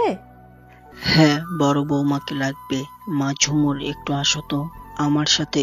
আমার কিছু বন্ধু এসেছে তোমাকে দেখতে। আমি নিজেকে আর একবার আয়নায় দেখে নিয়ে বাবার পেছন পেছন আসলাম। একটু পর আয়ানও নিচে আসলো। সবার সাথে দেখা হলো, কথা হলো। আপু আর ফাহিম ভাইও সাথে ছিল। আমরা আসার কিছুক্ষণের মধ্যে আমার শাশুড়িও সেখানে এসেছে। সবাই একটা করে গিফট দিয়ে গেল। সবকিছুর মধ্যে একটা জিনিস খেয়াল করলাম, আমার শাশুড়ি সবার মাঝে অসম্ভব ভালো মানুষ। দেখলে মনেই হবে আমাদের দুই বৌমাকে মেয়ের মতো দেখে। সবাই চলে গেছে। আমাদের যাওয়ার কথা থাকলেও ওনার অফিসের দরকার থাকার কারণে যাওয়া হয় নাই। আমি আর আপু একসাথে বসে আছি। আচ্ছা আপু, তোর শাশুড়ি এমন, তুই কখনো বলিসনি কেন? কি বলতাম বল? আর কিভাবে বলতাম? বিয়ে তো আমি নিজের পছন্দে করেছি। আর আমার বাবা এত ক্ষমতা নেই যে আমি কিছু বললে সাথে সাথে দিতে পারবে। তাই আমি কিছু বলে বাবা মাকে টেনশনে ফেলতে চাইনি। আচ্ছা সব বুঝলাম, কিন্তু তুই আমার বেলাতে না করলি না কেন? তুই তো জানতিস তোর শাশুড়ি কেমন, তবু কেন আমাকে বিয়েতে জোর করলি? কেন জোর করেছে সেটা আমি বলছি। কথাটা কর্ণপাত হতেই দুই বোন দরজার দিকে তাকালাম। আমি আর আপু একজন আরেকজনের মুখের দিকে তাকিয়ে ভাবছি, মায়ের কথাটা কি উনি শুলে ফেললো নাকি? কিছু যদি মনে করে। উনি আপুর দিকে তাকিয়ে বলল, রজনীকে যখন আমি বলেছি যে আমি তোমার বোনকে বিয়ে করব, তখন ও যে খুশি হয়েছে তা ওর চোখ মুখ দেখেই বুঝতে পারছিলাম। কিন্তু একটু পর কেন জানি ও আমাকে না করলো, বলল আপনি বড়লোক ঘরের মেয়েকে বিয়ে করেন ভাইয়া, আমার বোন আপনার জন্য পারফেক্ট নয়। ওর এই কথাটা আমার কাছে ঠিক মনে হয়নি, তাই আমি এই ব্যাপার নিয়ে ফাহিমের সাথে কথা বলেছি। আমি প্রথমে ভেবেছিলাম ফাহিম হয়তো রজনীর সাথে খারাপ ব্যবহার করে, কিন্তু পরে শুনলাম তেমন কিছুই না। সমস্যাটা আমার মায়ের কারণেই রজনী রাজি হতে চায়নি। এর মাঝে ফাহিম ভাইয়া আপুকে ডাকে আর আপু চলে যায়। উনি আমার পাশে বসে আমার দুই গালে হাত রেখে বলছে, আয়ান চৌধুরী ভালোবেসেছে তোমাকে, আর তার ভালোবাসার মানুষটাকে সে নিজের করে নেবে না তা কি করে হয়? আমি যতবার এই মানুষটার চোখের দিকে তাকাই ততবার ওনার প্রেমে পড়ে যাই। মানুষ বলে না যে কেউ কখনো কারো চোখের দিকে তাকিয়ে মিথ্যা বলতে পারে না। এনার চোখের দিকে তাকালে আমার কথাটা সত্যি মনে হয়।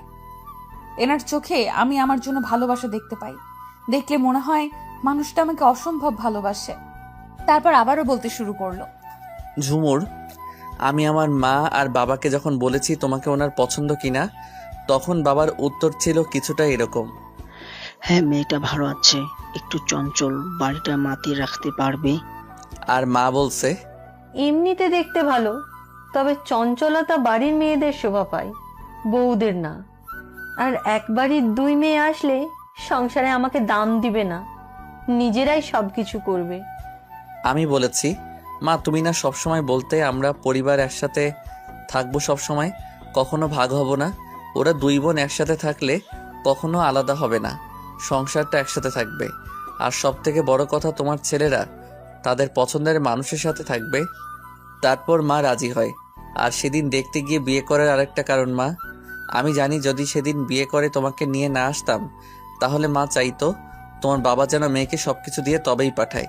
আমি জানি তোমার বাবা আমার থেকে কিছুই নিত না, কিন্তু ওনার মাথায় চিন্তা বেড়ে যেত কিভাবে কি করবে না করবে।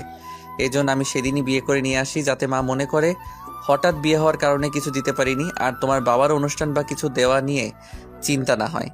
বিয়ে পড়িয়ে রাখলে হয়তো পরে অনুষ্ঠান ছাড়া বিদায় দিতে পারতো না।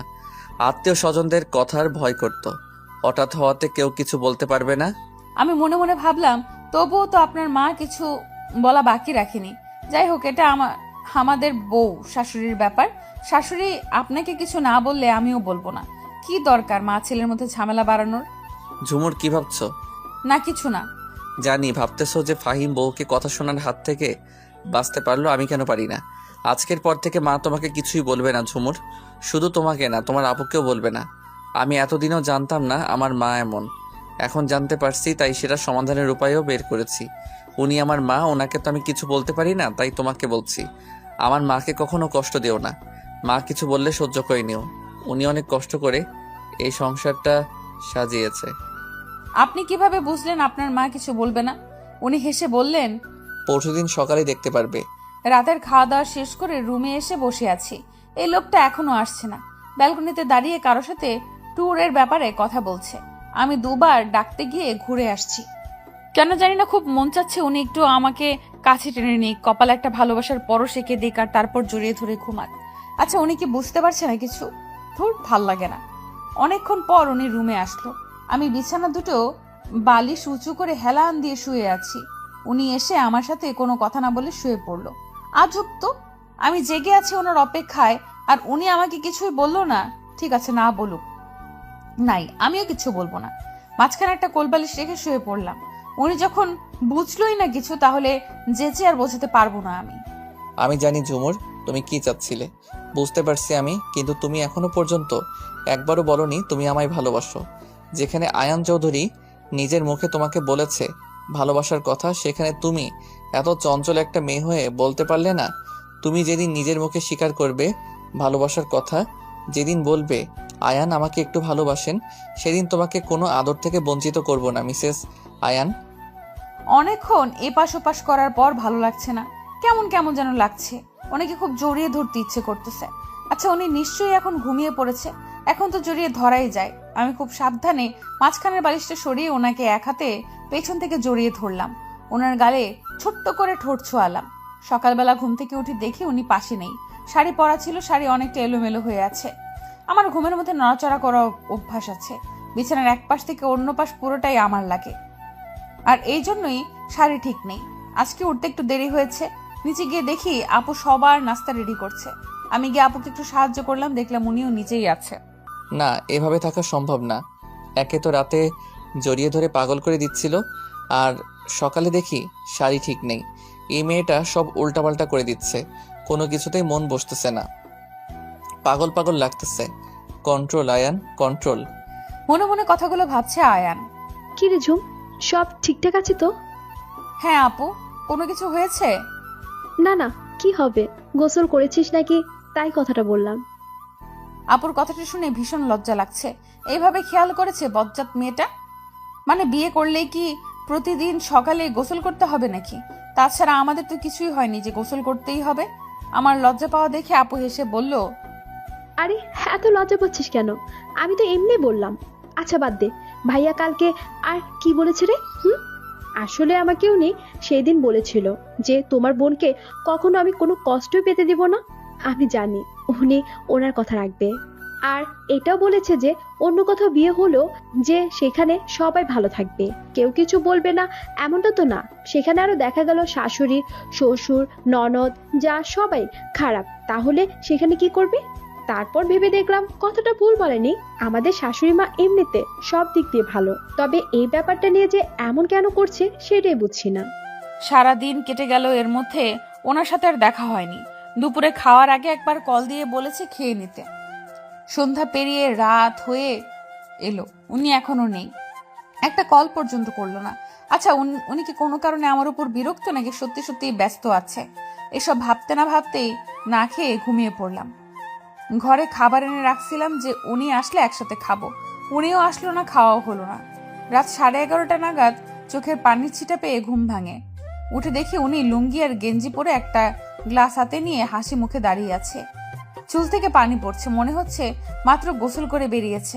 আমাকে জাগতে দেখে বলল, যাক, অবশেষে তোমার ঘুম ভাঙলো। কখন থেকে ডাকতেছি তোমায়। কেন জানি না খুব অভিমান চেপে ধরলো, চোখ দুটো ভিজে আসতেছে। কি হয়েছে, আমাকে ডাকছিলেন কেন? বা রে, বউটা অভিমান করেছে, তা অভিমানের কারণ কি? আর আমার বউটা না খেয়ে ঘুমিয়ে যাবে, তা কি করে হতে দেই? কিসের অভিমান? কোনো অভিমান করিনি। উনি এক লোকমা ভাত আমার মুখের সামনে নিয়ে বলল, অভিমান করছো কিনা কথাতেই বুঝেছি। কাজের অনেক চাপ ছিল বউ, মাঝখানে আর 2 দিন সময়, তারপরের দিন আমাদের বেরোতে হবে। আর তোমার তো এখনো শপিং করাও হয়নি, আমারও কিছু কেনাকাটা করতে হবে। ওনার মুখে বউ ডাকটা শুনতে বেশ ভালো লাগছে, আর লজ্জাও। আপনি দুপুরের পর থেকে একবারও কল করেননি কেন?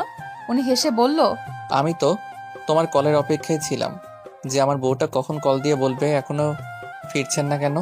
ইস, ভুলে গেছি, আমিও তো কল দিতে পারতাম। আরো কিছুক্ষণ টুকটাক কথা বলে খাওয়া শেষ করে ঘুমিয়ে পড়লাম। সকালে ঘুম থেকে উঠতেই খুব জোরে হর্ন বাজতে শুনলাম। ব্যাপারটা দেখার জন্য ব্যালকনিতে গিয়ে দাঁড়ালাম। নিচে তাকিয়ে দেখি বড় বড় দুটো ট্রাক। কি নিয়ে আসছে দেখার জন্য নিচে গেলাম। এত কিছু দেখে অবাক না হয়ে পারলাম না। নিচে গিয়ে দেখি ট্রাক ভর্তি যত ধরনের ফার্নিচার আছে সব। শাশুড়ি মা হাসি মুখে দাঁড়িয়ে আছে। আমি নিচে যেতেই বলল, বৌমা, তোমাদের বাড়ি থেকে এত জিনিস দেবে বলনি তো? একটা সময় একটা ছেলে একটা মানি ব্যাগ নিয়ে এসে শাশুড়ি মায়ের সামনে রাখলো। ব্যাগটা খুলতেই দেখি ভেতরে স্বর্ণের গহনা, আপুর সহ। এইসব দেখে শাশুড়ি মার চোখ ছানা বড়া দেখে আমি আর আপু অবাক হয়ে গেছি। আমরা জানি যে আমাদের মিথ্যা কথা বলা নিষেধ, কিন্তু যে মিথ্যা বললে কোনো দ্বন্দ্ব কমে যায় সেইটুকু বলাই যায়। কাল আমি বাবাকে বলেছিলাম, খালি হাতে মেয়ে দিছো কেন? মেয়েকে বিয়ে দিলে সাথে আরো কিছু দিতে হয়, জানো না? আমার এই কথাটা আয়ানের কান পর্যন্ত পৌঁছে গেছে। বাবা বাড়িতে গিয়ে লোন করে কিছু জিনিস কিনেছে, সাথে আয়ান বাকি সব কিছু দিয়েছে। কিন্তু শাশুড়ি মা জানে সব আমার বাবা দিয়েছে। এছাড়া বাকি সবাই সত্যটা জানে। আয়ান নিজেই সবকিছু দিত, কিন্তু বাবা মানতে চায়নি, তাই নিজের সামর্থ্য অনুযায়ী যেটুকু সম্ভব দিয়েছে। সারা দিন এগুলো গোছগাছ করতেই গেল। পুরনো জিনিস সরিয়ে সব নতুন জিনিস রাখা হলো।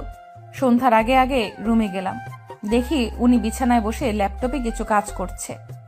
আমাকে রুমে দেখে বলল, গোসল করে আসো, বাইরে যাব। প্রায় 40 মিনিট পর বেরোলাম। দেখি উনি ল্যাপটপ রেখে ফোন চাপতেছে। আমি বেরোতেই আমার দিকে তাকালো। কালো শাড়ি, ভেজা চুল, সদ্য গোসল করা নারী দেখলেই যেন নেশা ধরে যায়। ভেজা থাকার কারণে পুরো শরীর যেন চকচক করছে। এইভাবে দেখলে যে কোনো স্বামী পাগল হতে বাধ্য। আর কত পাগল করতে চাও ঝুমুর? এবার তো স্বীকার করো ভালোবাসো। আমি কাছে যেতেই উনি উঠে পেছন থেকে জড়িয়ে ধরলো। আর কত সময় লাগবে তোমার? এই কথাটা শুনে কান পর্যন্ত গরম হয়ে গেল। কিভাবে বলবো আমি আপনার ভালোবাসা চাই, আমার সম্পূর্ণ ভালোবাসা চাই? আপনি বুঝে নিতে পারেন না? আপনি কি আমার চোখের ভাষা বুঝতে পারেন না? কি ভাবছো ঝুমুর? কিছু না। আচ্ছা, তাড়াতাড়ি রেডি হয়ে নাও, বাইরে ডিনার করব। কালো শাড়ির সাথে সাদা ঝুমকো কানে দিলাম। চুলগুলো আঁচড়িয়ে মুখে ক্রিম দিয়ে হালকা গোলাপি কালার লিপস্টিক পরলাম। ব্যাস 5 মিনিটে রেডি। এদিকে ফাহিম, আয়ন ভাইয়া এই জিনিসগুলো কেন নিয়ে আসলো?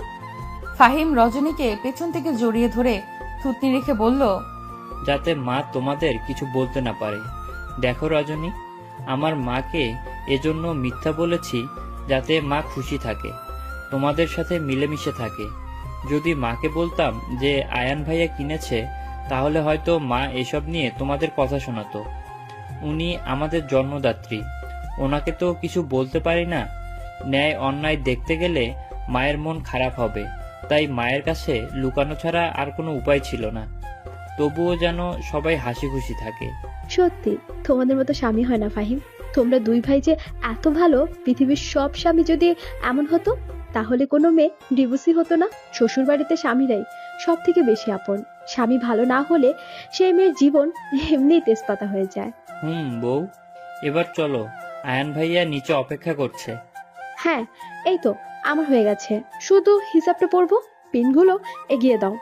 দুই বউ বের হয়ে শাশুড়িমার রুমে গেলাম বলতে, মা, আমরা চাই।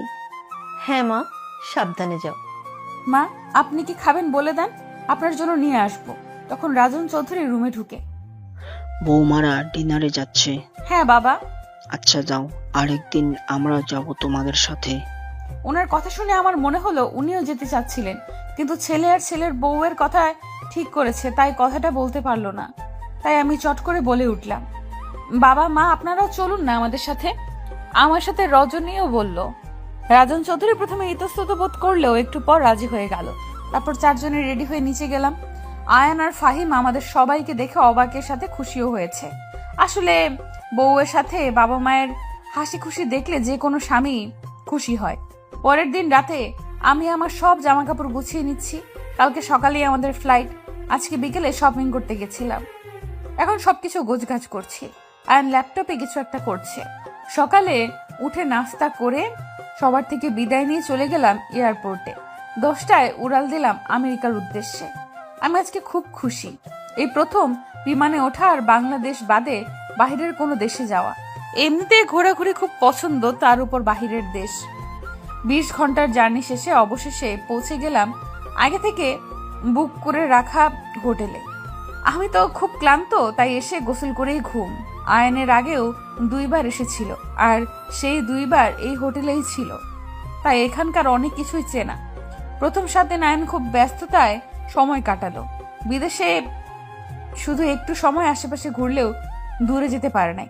অনেক সময় রাতও জাগতে হয়েছে আয়নকে। পরের 7 দিন অনেকটা ফ্রি। আমার যেখানে যেখানে ইচ্ছে সেখানে সেখানেই গেছি। সর্বপ্রথম গেছি নায়াগ্রা জলপ্রপাত দেখতে।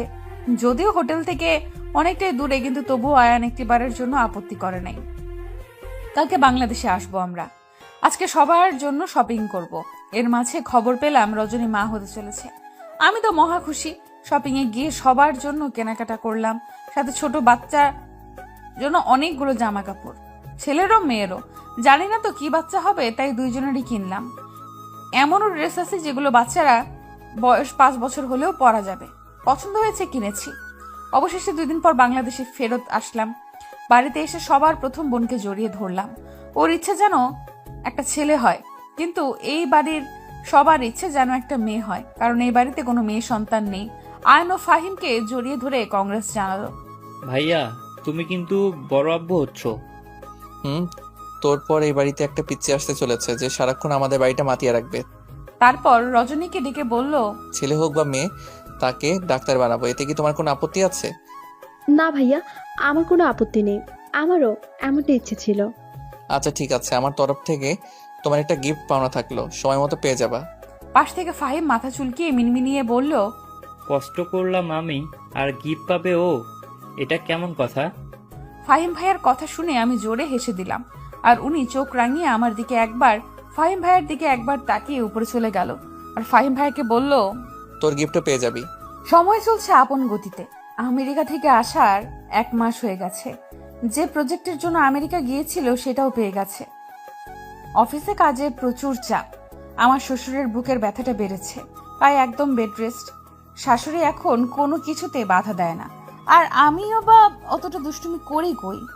প্রায় সব সময় একা একা থাকি। একা থাকলে আর কি দুষ্টুমি করব? আগে বাড়িতে আপুর সাথে থাকতাম, আম্মুর সাথে করতাম, নয়তো স্কুল কলেজে বান্ধবীদের সাথে করতাম। এর মধ্যে একদিন ইউনিভার্সিটি গিয়ে বান্ধবীদের সাথে দেখা করে আসছি।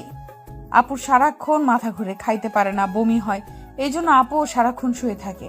তাই আমিও একা একা ফোন চাপি, নয়তো বই পড়ি, আর খুব খারাপ লাগলে বাহির থেকে ঘুরে আসি, নয়তো ওনার সাথে ফোনে কথা বলি। উনি যতই ব্যস্ত থাকুক না কেন, আমি ফোন দিলে কখনো আমাকে নিরাশ করে না, কথা বলবেই। ফাহিম ভাইয়া কয়েকদিন হলো অফিসে যায়। বাবা অফিসে না যাওয়ায় ওনাকে একা একাই সব সামলাতে হচ্ছিল, তাই ফাহিম ভাইয়া অফিসে যাওয়া শুরু করেছে। আগে না হয় দায়িত্ব নিতে ভয় পেত, কিন্তু এখন উনি বাবা হচ্ছে, তাই সন্তানের কথা ভেবে অফিসে যাওয়া শুরু করেছে। ওনার সাথে আমার খুব কম দেখা হচ্ছে। সকালে বেরিয়ে যায়, আসে রাতে, তবে ফোনে সারাক্ষণ খোঁজ নেয়। কখন খাবো, গোসল করব, কি করব না করব সব। আজকে ওনাকে তাড়াতাড়ি আসতে বলেছি, কারণ আজকে বিশেষ একটা দিন, আর আজকে আমার ওনার ভালোবাসা চাই, আর আমি যে ওনাকে ভালোবাসি এটাও বলতে চাই। আজকে ওনার জীবনের বিশেষ একটা দিন। এই দিনে পৃথিবীতে আসছে উনি। বিয়ের আগে যতটা অপরিচিত ছিল মানুষটা, বিয়ের পর তার থেকেও বেশি চিনেছি ওনাকে। স্বামী স্ত্রীর বন্ধনটা পবিত্র। স্বামীর যখন ইচ্ছে স্ত্রীর কাছে আসতে পারে। সেখানে এই মানুষটা আমাকে অনেকটা সময় দিয়েছে নিজেকে গুছিয়ে নেওয়ার জন্য। আমি তাকে আর দূরে রাখতে চাই না। আমারও যে বড্ড ভালোবাসতে ইচ্ছে করে ওনাকে, যখন তখন জড়িয়ে ধরতে ইচ্ছে করে, ওনার কপালে চুমু দিতে ইচ্ছে করে, ওনার কাঁধে মাথা রেখে জ্যোৎস্না দেখতে ইচ্ছে করে। তাই আজ ওনার জন্মদিনটা একটু অন্যভাবে সেলিব্রেট করব। নিচতলার ড্রয়িং রুমটা সাজিয়ে নিলাম। অবশ্য আমার সাথে ফাহিম ভাই আর আপুও ছিল। শাশুড়ি মা মাঝে মধ্যে একবার বলে যে বাড়ির বউদের একটু শান্তশিষ্ট মানায়, তবে আমাকে সরাসরি কিছু বলে না, তাই ওনার ওসব কথা আমি গায়ে মাখি না। আমার মতে বাড়ির বউদের অত চুপচাপ মানায় না, নয়তো সবাই অহংকারী ভাবতে পারে। বাড়ির বউরা একটু চঞ্চল হবে, বাড়ির কাজ করবে, সবার সাথে মিলেমিশে চলবে, সেটাই ভালো। বাড়ি সাজানো হয়ে গেলে ওনার পছন্দ মতো সব রান্না করলাম। ওনার বাড়ি ফেরা পর্যন্ত অপেক্ষা করতে লাগলাম। সন্ধ্যা 7টার সময় ফোন করে বলল গাড়ি খারাপ হয়ে গেছে, ফিরতে দেরি হবে। আজকে তাড়াতাড়ি আসতে বলেছি, আর আজকেই গাড়িটা খারাপ হতে হলো। কি আর করার, অপেক্ষা করা ছাড়া উপায় নেই। সময় যেন কাটতেই চায় না। বেশ কিছুক্ষণ পর উনি এলেন। মা, বাবা, ফাহিম ভাইয়া, রজনী আপু সবাই রেডি। আমি গিয়ে দরজা খুলে দিলাম। কি ব্যাপার ঝুমুর, বাড়ি অন্ধকার কেন? আমি কোনো কথা বললাম না। ওনার হাত ধরে আরেকটু সামনে গেলাম। যেতে এক এক করে পুরো বাড়িতে লাইট জ্বলে উঠলো। ওনার আর আমার মাথায় ফুলের পাপড়ি পড়তে লাগলো। সবাই একসাথে বলে উঠলো, হ্যাপি বার্থডে আয়ান চৌধুরী। উনি পুরো শকড। আগে ওনার জন্মদিন পালন করা হয়েছে, তবে সে সময় অনেক আত্মীয় স্বজন ছিল, গান বাজনা ছিল। তারপর থেকে কিছু বছর উনি জন্মদিন পালন করেননি। ওনার এত আত্মীয় স্বজন, গান বাজনা, হই হুল্লোড় পছন্দ না। তাই আমি সবটা শুনে কোনো আত্মীয়কে বলিনি, শুধু আমাদের পরিবারকে নিয়ে ওনার জন্মদিন পালন করতে চাইছি। উনি সবাইকে সাথে নিয়ে কেকটা কাটলেন। আমি ওনার জন্য একটা পাঞ্জাবি এনে রাখছিলাম, যেহেতু আমার পরনে শাড়ি, হাত ভর্তি চুড়ি, কানের দুল, গলায় ওনার দেওয়া বাসরাতের নেকলেস সব পরেছি। উনি নিজের ওয়াশরুম থেকেই ফ্রেশ হয়ে আসলেন। তারপর সবার সাথে বসে খাওয়া দাওয়া করলেন। একটু পর উনি উপরে যেতে ধরলেই আমি ওনার পথ আটকে দাঁড়ালাম, কারণ এখন ওনাকে কিছুতেই রুমে যেতে দেওয়া যাবে না, নয়তো আমাকে নির্লজ্জের খাতায় নাম লেখাতে কেউ দ্বিধাবোধ করবে না। এই শুনুন না, মাথা নিচু করে বললাম। উনি আমার ঘাড়ে হাত রেখে বলল, বলো না। একটু একটু কি? একটু ছাদে যাবেন? উনি হেসে বলল, এটা বলতে এত কিছু? আচ্ছা বলো তো, বিয়ের পর থেকে আমি তোমাকে কখনো ধমক দিছি? আমি মাথা নাড়ালাম, অর্থাৎ না। তাহলে আমাকে দেখে ভয় পাও কেন? না মানে আপনি অফিস থেকে আসলেন, সবাইকে সময় দিলেন, বিশ্রাম না নিয়ে এখন আমার সাথে ছাদে যাবেন, তাই ভাবলাম। স্বামীরা বউকে সময় দিতে কিপটামি করে না, আমি তো একদমই না। সবার মাঝে তো আর বউকে সময় দেওয়া যায় না, তাই বউকে দেওয়ার জন্য সময় আলাদাভাবেই রাখতে হয়। কথা বলতে বলতে ছাদে আসলাম। ছাদের মাঝখানে আগে থেকেই ছোট্ট একটা টেবিলে ছোট্ট একটা কেক রাখা ছিল, পাশে একগুচ্ছ গোলাপ আর কয়েকটা মোমবাতি আর একটা ছুরি। আমি টেবিলের সামনে গিয়ে ওনাকে বললাম, এখন আমি যা যা করব আপনি বাধা দিবেন না। আমি জানি উনি আমাকে বাধা দেবে না, তবুও বলে রাখলাম। আমি একে একে সবগুলো মোমবাতি জ্বালিয়ে নিলাম। মুহূর্তের মধ্যে ছাদের মাঝখানটা আলোয় আলোকিত হয়ে গেল। চারিদিকে অন্ধকার আর মাঝখানে আলো। আলোর মাঝখানে লাভের ছোট্ট একটা চকলেট কেক, ওর মাঝখানে লেখা আই লাভ ইউ। এটা আমি নিজের হাতে লিখেছি। আয়ান বানানটা পুরোটাই হয়নি, কেকটা ছোট, তাই শুধু এইটাই লিখতে হয়েছে। উনি 2 হাত ভাঁজ করে এক দৃষ্টিতে আমার দিকে তাকিয়ে আছে। ওনার এই চাহনি আমার চেনা, আগেও দেখেছি ওনার এই চাহনি। এই তীব্র চাহনিতে আছে আমাকে কাছে পাওয়ার তীব্র আকাঙ্ক্ষা। আমাকে পাগল করে দেওয়ার জন্য এই তাকানোটাই যথেষ্ট। এতদিন নিজেকে সামলে রাখলেও আজকে আমি নিজেকে সামলাতে পারছি না। উনি এত গভীরভাবে কেন তাকিয়েছে? তবে কি উনি বুঝে গেছে আমি কি চাই? ছেলে মানুষের ভালোবাসা খুব ভয়ঙ্কর যদি সেটা হয় এক নারীতে আসক্ত পুরুষ ভীষণ শক্তভাবে ভালোবাসে। তাকে পাওয়ার জন্য পুরো পৃথিবীর সাথে লড়াই করতে পারে। সে নিজে যতই কঠিন মানুষ হোক না কেন, ভালোবাসার মানুষটার কাছে সে বরাবরই মাথা নিচু করে থাকে। আমি এই মানুষটাকে সব সময় গম্ভীর আর একরোখা মানুষ ভাবতাম, অথচ মানুষটা আমার সাথে একটাবার গলা উঁচু করে বা আমি কষ্ট পাবো এমন কথাই বলেনি। আমি আগে ভাবতাম আমাকে সহ্য করার মতো, বোঝার মতো আমার মতোই একজন মানুষ লাগবে, কিন্তু আমি ভুল ভাবতাম। আমার মতো হলে হয়তো তাকেই আমার সহ্য করা লাগতো, নয়তো আমাদের ঝামেলা হতো। এই মানুষটার আমাকে বোঝার মতো ক্ষমতা আছে। আমি রেগে গেলে উনি শুধু ফ্যাল ফ্যাল করে তাকিয়ে থাকে, নয়তো কথা ঘুরিয়ে নেয়। তবুও কখনো আমার বিপরীতে কিছু বলে না। তাকে কি ভালো না বেসে থাকা যায়? আমি আরো আগেই বলতাম ভালোবাসার কথাটা, কিন্তু যখন শুনলাম কিছুদিন পর ওনার জন্মদিন, তাই অপেক্ষা করতে লাগলাম এই দিনটার জন্য। উনি এখনো এক দৃষ্টিতে আমার দিকে তাকিয়ে আছে। আমি আস্তে আস্তে ওনার কাছে গিয়ে ওনার হাতে ছুরিটা তুলে দিলাম। উনি এখনো কিছু না বলে চুপচাপ দাঁড়িয়ে আছে। আমি একটু হাসলাম, কারণ আমি জানি উনি কেন আমার দিকে তাকিয়ে আছে।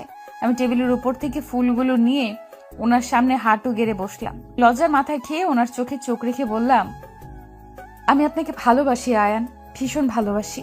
আমি আপনার সাথে আমার জীবনের শেষ মুহূর্ত পর্যন্ত কাটাতে চাই। আপনার সুখের সাথে আর দুঃখের ভাগিদার হতে চাই। আপনি কি আমাকে ভালোবাসবেন? তারপর দুজনেই চুপচাপ। কি আজব, উনি তো এখনো কোনো কথাই বলছে না। তবে কি উনি এসবে খুশি নন, নাকি বোবায় ধরলো? আরে ভাই কথা বলেন, আমার হাঁটু লেগে গেছে। এসব আমি মনে মনে ভাবলাম। তারপর একটু জোরেই বললাম, আমি আমার সন্তানদের নিয়ে একটা ফুটবল টিম বানাতে চাই। আপনি কি সাহায্য করবেন? এবার উনি হো হো করে হেসে উঠল। যাক বাবা, অবশেষে মুখে বুলি ফুটলো। উনি আমার হাত থেকে ফুলগুলো নিয়ে আমাকে বুকের মধ্যে চেপে ধরে বলল, আমি তো তোমাকে ভালোবাসি ঝুমুর। এতদিন তো শুধু তোমার বলার অপেক্ষায় ছিলাম। আমার আরো ভালোবাসা চাই।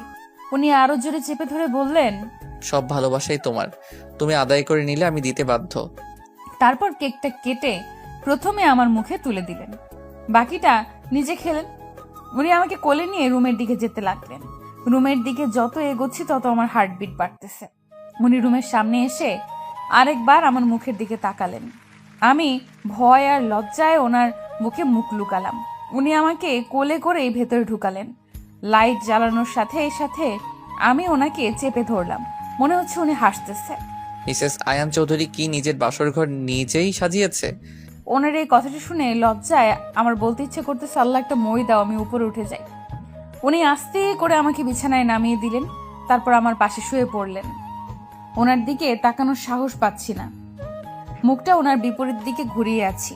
উনি একটা হাত শাড়ির নিচ দিয়ে আমার পেটের উপর রেখে আমাকে ওনার দিকে টেনে নিলেন। তারপর ঘাড়ে গলায় ঝুমুতে ভরিয়ে দিলেন।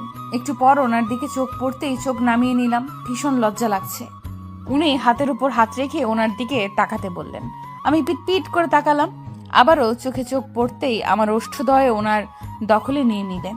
তারপর বাকিটা ইতিহাস। অনেক সকালে ঘুম ভেঙে গেল। নিজেকে ওনার বুকের মধ্যে দেখতে পেয়ে কালকে রাতের সব কথা মনে পড়ে গেল। ইস, কি রোমান্টিক মানুষটা। আজকের সকালটা অন্যান্য সকালের থেকে আলাদা আমার কাছে।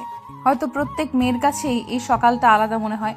স্বামীর সম্পূর্ণ ভালোবাসা পাওয়ার আনন্দে আলাদা এক অনুভূতি কাজ করছে মনে। সময় চলমান, দিন মাস বছর পার হয়ে আমার বিবাহিত জীবনের 2 বছর চলছে। পুরো বাড়িটা লাল নীল ঝাড়বাতি দিয়ে সাজানো হয়েছে। বাড়িতে একটা ছোটখাটো অনুষ্ঠান। আমি 7 মাসের অন্তঃসত্ত্বা। আমার বাবার বাড়ি থেকে সবাই চলে এসেছে। ডায়েরিটা বন্ধ করে রেখে রুম থেকে বের হলাম। উপরে ওঠানামা করতে পারি না, তাই নিচেই একটা রুমে থাকি। আমি বাইরে যেতেই রায়ান আর ফাইজা এসে খিলখিল করে হেসে উঠল। রজনী আপু আর ফাহিম ভাইয়ের যমজ বাচ্চা রায়ান আর ফাইজা। যবে থেকে হাঁটতে শিখেছে তখন থেকে পুরো বাড়ি মাতিয়ে রাখে। 2 বাড়ির চোখের মনি এরা দুজন। হাসি কান্না মিলেই মানুষের জীবন। তবুও এই 2 বছর অনেক ভালো কেটেছে। ওনাকে ঠিক যতটা গম্ভীর আর একরোখা ভাবতাম, উনি একদমই অমন না। একটাই কি, উনি সব সময় নিয়ম মতো চলে, কোনো কিছু বেশি বেশি পছন্দ করে না।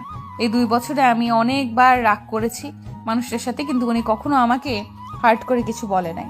সারাদিনের ব্যস্ততা শেষ করে মাত্র এসে শুয়ে আছি। মিসেস আয়ান, জি বলুন। আমাদের বিয়ের 2 বছর হয়ে গেল, এখনো কি আপনি এটা তুমি হবে না? আপনার বলার মাঝে একটা সম্মানীয় ভাব আছে।